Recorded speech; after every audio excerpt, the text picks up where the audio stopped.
Well, hello, my friend. Believe it or not, it's day 40 of our 40-day walk through Abraham's life of faith. We followed him from Ur into Canaan through the ups and downs of his messed up life and his incredible friendship with God. It's bittersweet, we're saying goodbye to him, goodbye to our journey together. But we got a few more steps to take. And in fact, since today is our final day in the journey, I want to take you someplace special, all right? I'm going to take you to the place where God calls Abraham his friend. And to do that, we're going to need to get into the time machine. All right. So day 40, let's read and react to a place that, you may not have expected us to go. It's out here in Isaiah, in the Old Testament book of Isaiah, looking at chapter 41, verses 2 through 10. And this is where our adventure today takes us, this epilogue, day 40. All right. So without further ado, step one, you read. All right. Now, what you're jumping into is literally 1,300 years after Abraham's life on this earth. And we're jumping into an entirely different era of the story. It's a time we've zoomed past the Exodus, we've zoomed past the conquest of Canaan and Joshua and the judges and Saul and David and Solomon, and we're to the time in the people of Israel's history where the kingdom has split. There's been Israel in the north, Judah in the south, and things are not going well. In fact, God's people find themselves on the brink of a national collapse. All right? That's where the story picks up today. So you read, and then we'll get together and help you map it out and show you my highlights from today. All right? But first, go ahead. If you haven't already read it, hit pause and read it now.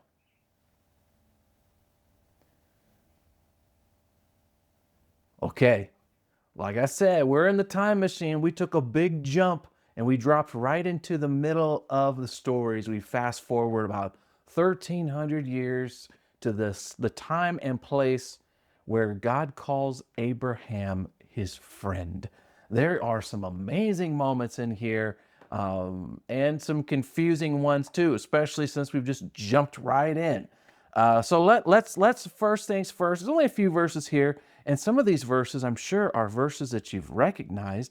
I mean, this section right down here at the end is some of the all-time great, encouraging statements from God to his people, telling them, "Don't be afraid, for I am with you." Right? Don't be discouraged. I am your God. I will strengthen you, help you, uphold you with my victorious right hand. I mean, this is beautiful, right? Who doesn't want to read that? Who doesn't want to hear God say that to them? Well, then the them in this case, who's hearing this promise from God? Well, it is in fact the Israelites, and they are at a dark time in their history. Think about the Old Testament story, the big picture story. God's people have struggled for centuries with having good kings who lead them toward a loving and obeying the laws God gave to Moses for their society to follow in order for them to stay strong, steady, and maintain their grip on the promised land, okay? And as you know, very well know, it's been a struggle with more downs than ups. And as a result, they are now at the point where Isaiah, who is a prophet sent by God to warn them about the unhappy future, but then also give them encouragement that beyond that midterm unhappy future is a wonderful future where God keeps his promises to them. They return to their land, and they are back from exile stronger than ever as God's people, right? That's the story arc. And so today, as we look at it, that's what we're seeing here, all right? So there's a couple of different sections here. As you read, there's one section here where Isaiah makes this prophecy about this king from the east. Okay? It's right here. This king from the east, which is a person he is sending to do his work. Okay? And then you have two responses to this king from the east. More on that in our Digging Deeper section today.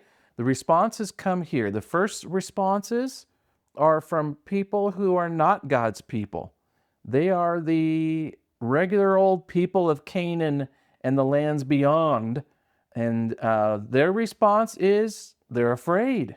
They watch in fear, right? And as a result, why are they afraid, first of all? Well, because war is coming with this king from the east. And he is fierce. And he's also been sent by God. The Lord was very clear about that, right? Who gives this man victory over many nations and permits him to trample their kings underfoot is a question that God asks. Well, the answer is, it is I, the Lord. And that is the Lord, it's Yahweh. I alone am he. So this king from the east feels very powerful. He's being sent by God and allowed to do what he's going to do. The response, again, by the regular old citizens of Canaan and the world, well, they are afraid. And so the response to that, how they handle their fear, well, they're going to make idols.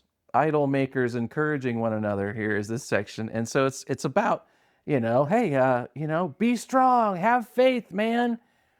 Make a good idol is what they're doing here. And they're working carefully to craft the best idols they can to help them, sustain them against this king from the east, right? Which is from the Bible's point of view, utter nonsense. I mean, how do you expect a thing that you have to fasten in place so it won't fall over?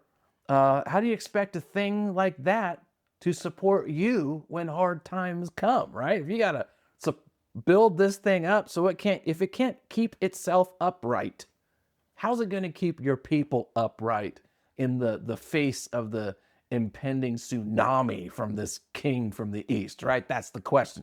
So that's this section right here, right, that I just showed you. And then you have another group of people who have a different response. It's right here, and you see who they are.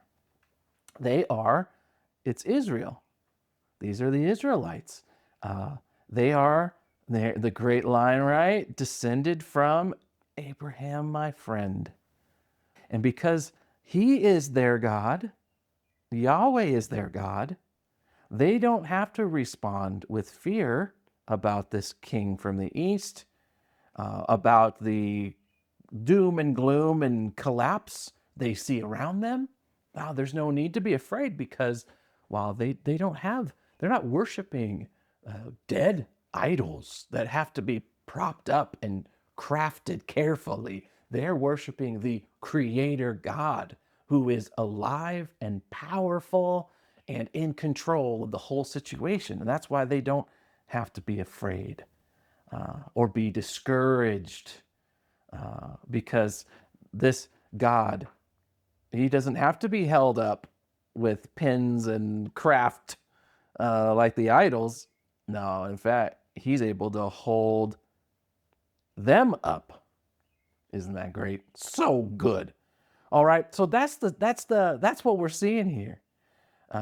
You got those three sections. The king of the east, which I explained in the Digging Deeper today. It's not a mystery. Later in Isaiah, it's actually an incredible prophecy. The book of Isaiah tells exactly who this king of the east is going to be.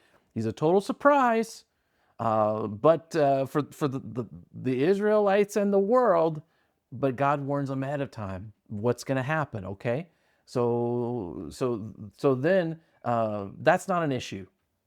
How they respond to what's coming, the future that's ahead of them, the great uncertainty. Well, that's the issue. And when God gives them this incredible promise, don't be afraid, I'm with you, even when the times are dark, even when it's uncertain, even when everything looks like it's falling apart, not because of God neglecting them, but actually because they have acted against what God told them to do. And so it's God Himself that's bringing the uncertainty, but then God Himself is also going to bring the rescue, right? Okay, tracking all that. And when it comes to their ability to trust this incredible promise right here, all right, what's the guarantee that God's going to keep His word? Well, it all goes back to their relationship with the man Abraham, whom God calls his friend. And there's the moment in the Old Testament where Abraham is called the friend of God. Isn't that great? Not only was Abraham God's friend when Abraham was alive, he remains God's friend even now. And that friendship with God continues to reverberate through the centuries for all of Abraham's descendants, right? The ones that God promised would be his descendants for forever. Abraham's relationship with God still matters to them. And in fact, it serves as the guarantee for their own relationship with God, because God promised Abraham his descendants would always be his people. He would always be their God. Remember, you've read this, you know. And so today God is saying, bank on that. You can trust it. And it all comes back to this beautiful statement, so rare in the Bible for God to call someone his friend. Although tomorrow, I got a little bonus for you. Tomorrow I'm going to show you how this theme of friendship with God picks up in the New Testament in an amazing way. But this Old Testament reference right here, this is where the whole idea comes from of calling, seeing that Abraham is in fact God's friend. 1,300 years after his life on earth, the friendship still endures. And when you're friends with God, God is loyal to you. That's what friendship here, by the way, means. It means love, it means loyalty, it means affection. It's the same word used when you remember David and Jonathan, those famous friends in the Old Testament. That friend idea, that's the same word here that God uses for Abraham. He and Abraham are friends. And that doesn't just mean they're like social buddies or they like each other. It's a loyalty that's locked in. And God remains Abraham's friend even after his life on earth concludes. Awesome. Okay, so there's my notes for today. Give yourself a chance to highlight as well, and you can drop your highlights in our Facebook group. And then there's plenty for you to see in the digging deeper, more about who is the King of the East and what it means to be God's friend, and then some things to reflect on as well. And then when you scan the QR code for the Insights video for today, we're going to talk more about the implications of being God's friend for ourselves and across the centuries. Can't wait for that. Enjoy the beautiful moment in the time machine today.